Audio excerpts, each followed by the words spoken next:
Hey there friends, it's Liz from the Peacock Homestead, and in this week's video I'm going to be making some cheese from scratch, specifically a traditional cheddar, and I'll be cooking from scratch using some of my traditional cheddar that I had already made a few months ago in June. I also harvested a little bit of kale this week and I got that all canned up, and we've been just getting in the garden and getting it cleaned up for the winter. So if you're interested in that kind of thing, let's get into the video. This is the kale that I had harvested. I wanted to let it get a little bit bigger so I had enough to can, and we actually got a few quarts. We just love any kind of grains that we can get our hands on, like spinach, or we use stinging nettle in a lot of things. It has a ton of iron and vitamins in it, and it's really good for you. I put it in breakfast casseroles and whatnot, and we've even just had it for just a side dish with fried chicken or any kind of protein. And of course I have my helpers with me, and they're just having a blast outside rolling around in the grass. So I'm gonna get this all washed, and then I'm just gonna chop all of the stems off, and I'm gonna get it in my jars, fill it up to the neck. I debubbled these and the water went down a little, and then I just added a little bit more water just to top it off, and I got the lids and the rings on finger tight, and I am going to process this for 90 minutes in my pressure canner. And while these are processing, I'm going to head out to my garden in the backyard, and I'm going to harvest a whole bunch of my green tomatoes because we had a really big frost and it killed a whole bunch of the plants, so I might as well get those off and onto my windowsill. So that's what we got out of the back garden, and just a couple in the front garden because there wasn't that much. It was quite a bit there, kind of sagging on the ground, and the leaves are starting to die, so I figure I just get them all in the windowsill, and then we can get them ripened and make some sauce with it. So this is some of the spices that I also harvested this week. I had some sage, and then this is some thyme right here. So that was a score because I love thyme and so many things with herbal medicine.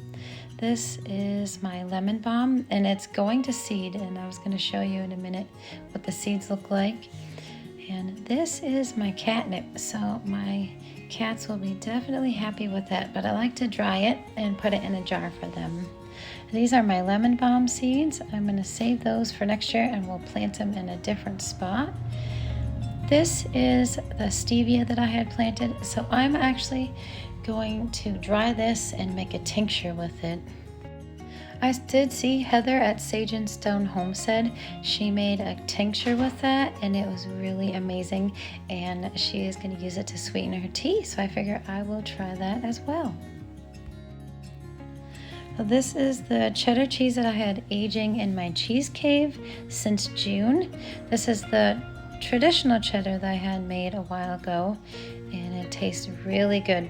It has a mild cheddar taste. It's nice and smooth, so I figured it would be perfect for a cheddar broccoli soup. And it is soup season, so I'm super excited about that. So right here I have some garlic and onion sauteing with a whole stick of butter and a little bit of pepper and salt. And I'm just going to add about 2 tablespoons to 3 tablespoons of flour just to make a roux to thicken my soup. This is just going to be the base of the broccoli and cheddar soup. So I'm going to get that going, and I'll make sure that it's all mixed up good. I'm going to add about 2 to 3 cups of milk and get that stirred in pretty well. And then I'm going to add about a quart of chicken bone broth. So I had this from last year. I needed to use it up, and I figured it'd be a good idea to add it to the broccoli soup. It will make it much healthier, and it will add tons of flavor. And if you don't have chicken bone broth, you could use just the seasoning of the chicken bouillon. It will be perfect because I've done that plenty of times. So I'm just adding about 2 cups of the cheddar cheese, and I'm going to start melting that. And once that's melted really nice, I'm going to add a little bit of chili flakes. I would say 1/4 to 1/8 teaspoon, and then I'm going to add 2 to 3 cups of broccoli because it'll all cook down, and I'm just going to probably cook that for about 10 to 15 minutes until the broccoli is done, and then we're gonna serve it. Since it's soup season, I'm definitely looking forward to making French onion soup, chicken noodle soup, hamburger soup. There's just so many ideas that I have in my head that I want to share with you guys, so I am looking forward to that.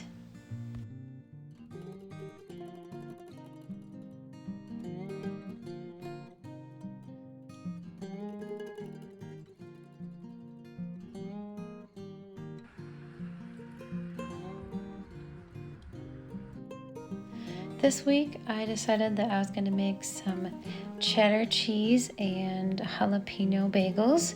So I got some of my cheddar in there, and I'm also going to be making a couple loaves of sourdough for the week. We usually just keep one out and pop one in the freezer, and that works out pretty good for us. So I got some cheddar cheese in the bagel dough and then on top. And then I was going to pop those in for about 25 minutes at 425. Looks like they're done, and then we are going to enjoy a bagel. And then I was going to put the rest in the freezer as soon as it's cooled off. And that helps it stay nice and fresh. So when you're ready to pop it out, just microwave it for 30 seconds, pop it in the toaster. And the Hubs doesn't even pop it in the toaster. He thinks they're perfect coming right out of the freezer, out of the microwave. And they're super delicious. So this is how the bread turned out. Pretty happy with that.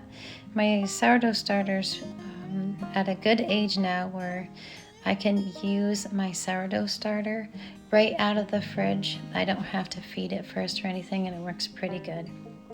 So this week I decided to make a new batch of traditional cheddar. This is the first time I'm showing it on one of my videos. I wanted to try it first and then record it for you guys. So this will be the second time that I'm making this recipe, and I got it from this book, the Home Cheese Making book. I love this book. It has a ton of amazing recipes. So here I have 4 gallons of milk. My stock pot is pretty big, but I wish it was bigger because it goes pretty high up there on my stock pot. So right here I have a mesophilic culture. I have some calcium chloride, animal rennet. I like the animal rennet much better than the vegetable rennet. And then I have some annatto food coloring, which is going to make my cheese the traditional yellow color. So here I'm just adding a teaspoon of calcium chloride because I had to double my recipe. And I had it in 1/4 cup of non-chlorinated water, and I'm giving that a good stir. And then I'm going to add 3 pinches of this. I couldn't show it because I couldn't hold the camera and get that in there, but I got 3 little pinches in there, and I'm going to let that sit for a good 45 minutes on the surface of the milk so it can reconstitute. And now I'm adding 1 teaspoon of annatto food coloring with some water, about 1/4 cup of non-chlorinated water, and I'm going to give that a good stir. And then the next step is to add the rennet. So I have a teaspoon of animal rennet diluted in 1/4 cup of cool non-chlorinated water. Then I'm going to actually let this sit for about a good 50 minutes so it can coagulate. And then I'm going to come back, see if it has a clean break, which we're doing right now. It looks like it's pretty good to cut the curd. Looks beautiful.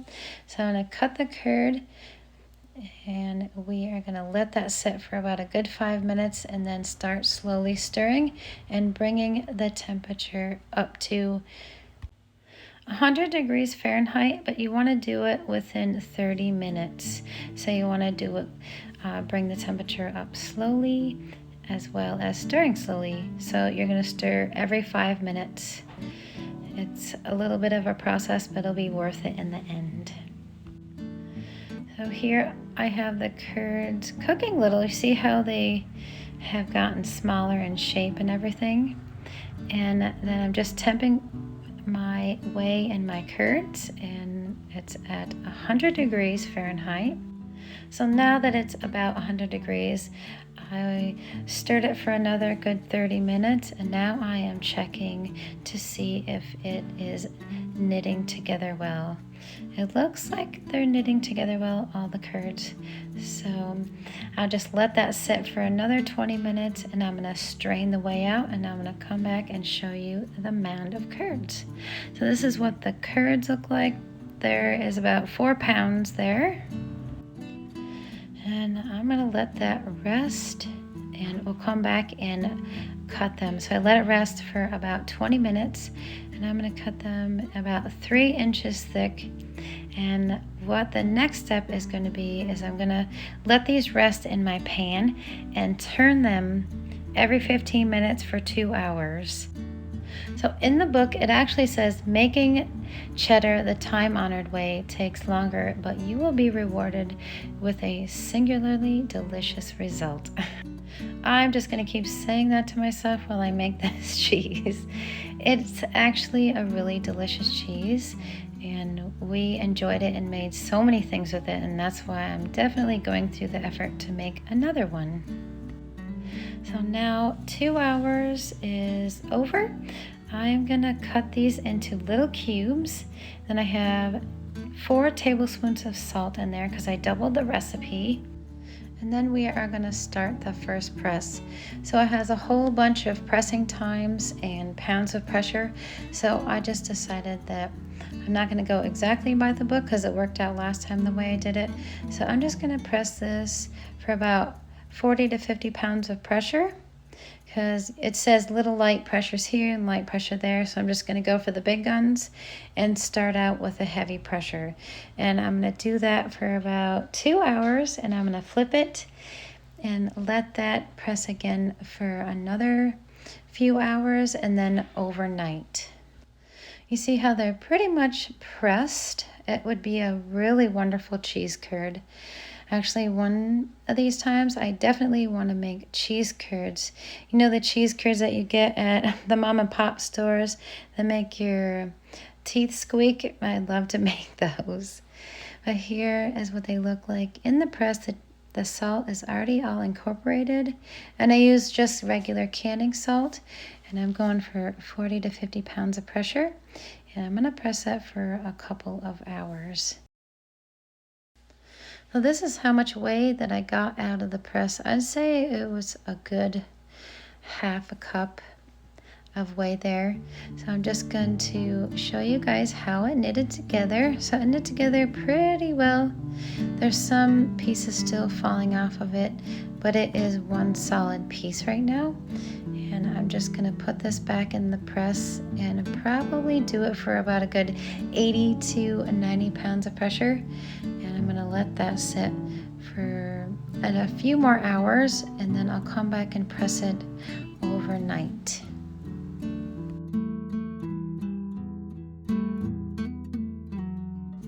All right, this is the second flip. It's been in there for a good few hours now, and I had it on way heavier pressure, so it looks like it's knitting together much better, and it's going to go in its final press. And I'm going to actually press this until the next day.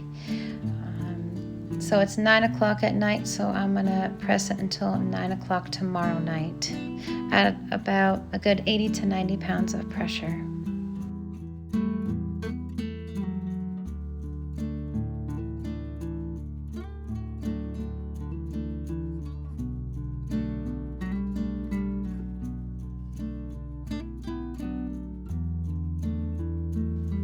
Alright, it is the next night, so I think it's about ready to let it air dry for a few days. So I'm going to take this out, just take a look at it, check it over real quick if it's to my liking, which it looks pretty good. I like the way it looks, so I am going to pop it on my table and let it air dry for a day or two. And then I was going to cut it open to show you guys what it looks like and vacuum pack it up and put it in my cheese cave to age. It actually looks pretty similar to the last one that I made that we are cooking with in this week's video. So I'm super excited to have this in my cheese cave. And this can age for about 3 to 12 months. I think I'm going to age this for at least 6 months this time. It definitely darkened up too, and it looks like the traditional cheddar that you get at the store, except for it's a homemade artisan cheese.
Another project on the homestead this week was trying to get all of our gardens weeded and ready to put to bed for the winter. It was really sad taking out all these zinnias, but I saved a bunch of seeds so I can strategically place them wherever I want for next year. And I have a few mulleins that are voluntary mulleins, so I'm definitely going to be keeping those for next year.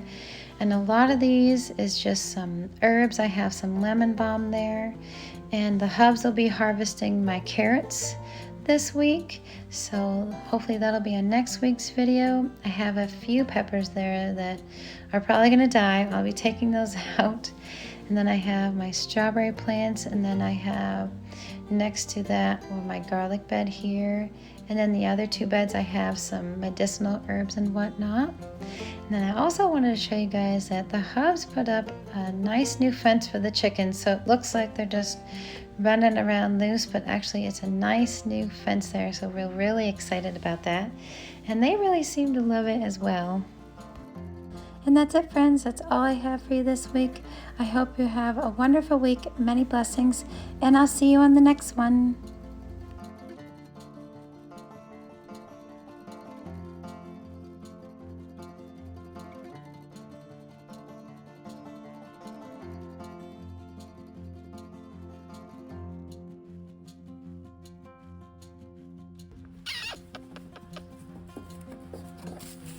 Hi, ma'am.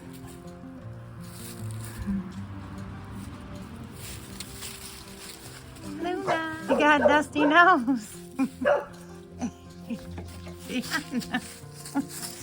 got a dusty nose.